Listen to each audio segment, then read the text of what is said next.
हमारे गुरु ने इतने अच्छे शब्दों में हमें समझाया कि तंत्र जो है वो डरने का विषय नहीं है।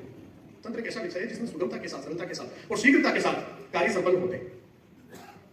गुरु जी ने कहा कि गुरु जी फिर तंत्र के लिए भ्रांति क्यों है, इतनी डर क्यों है? बोले देखो सरल शब्दों में समझो, तंत्र को समझना है सरल शब्दों में समझो। मैंने कहा जी गुरुदेव। मुख से बोले गए अक्षर रूपी शब्द मंत्र कहलाते हैं। मैंने जी गुरुदेव। अंक रूपी लिखे गए यही शब्द यंत्र कहलाते हैं और इन्हीं शब्दों को सामग्री के द्वारा किया गया प्रयोग तंत्र कहलाता है। तंत्र कहां डरावना है, कितना सरल है तंत्र। तो सामग्री के द्वारा किए गए प्रयोग वो तंत्र कहलाते हैं, लेकिन मंत्र तो वही उपयोग होते हैं। तो डर का कोई भाव नहीं है।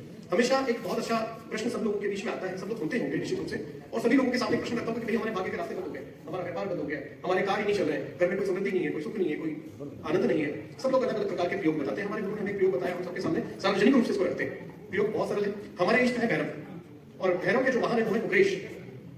तो वजन जितना हो मनुष्य का, जैसे मान लो मैं अपने वजन देखूं तो 95 95, तो 9.5, क्योंकि मैं 95 किलो किसी को कहूंगा कि भोजन लेके आओ तो बोलेगा रुचि बड़ा हो गया, तो 9.5 कुकरेश का आहार उसके शरीर पे से 21 बार ऊपर से नीचे क्रम में अगर नजर उतार दी जाए और उन भोजन सामग्री, जैसे क्या होता है कुकरेश क्या खाते हैं, टोस्ट खाते हैं सामान्यतः, तो टोस्ट ले लिए 9.5 9 किलो 500 ग्राम, और शरीर पे से 21 बार भगवान का नाम लेके जो भी इष्ट देव है आपके, जो कुल देवता है, उनके नाम से उसकी नजर उतारी जाए, और जितने भी 4 रास्ते हैं, चौराहा जिसे हम कहते हैं, उन चौराहे में थोड़ा थोड़ा थोड़ा थोड़ा डाल के आगे की ओर बढ़ते चले जाएं। आगे की ओर जब आप बढ़ते चले जाएंगे तो 4 रास्तों पे डालना है, 3 रास्तों पे नहीं डालना है।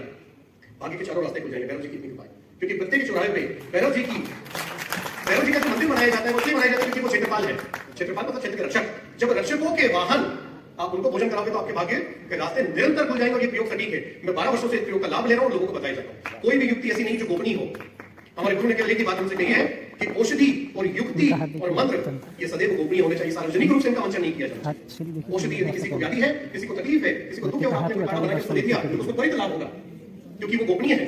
युक्ति यदि किसी को सलाह देनी हो, किसी को उपदेश देना हो, गोपनीय है, तो आप बोल दीजिएगा कि भैया मत रास्ते तुम ये काम कर लेना, तुम इस रास्ते से मत जाना, तुम वहां से मत जाना, तुम इतनी बजे निकलना, वो गोपनीय सलाह होती है, वो कार्य करती है, सार्वजनिक रूप की कार्य नहीं करती। ठीक इसी प्रकार से जो मंत्र होते हैं वो गोपनीय होते हैं। गोपनीय मंत्र सदैव काम करेंगे। मैं ज्यादा समय आप लोगों का नहीं लूंगा, आप लोगों ने बहुत सुना है। भगवान त्रिनेत्र भैरव की कृपा सभी पे बनी रहे। बोली भगवान भैरवनाथ की जय।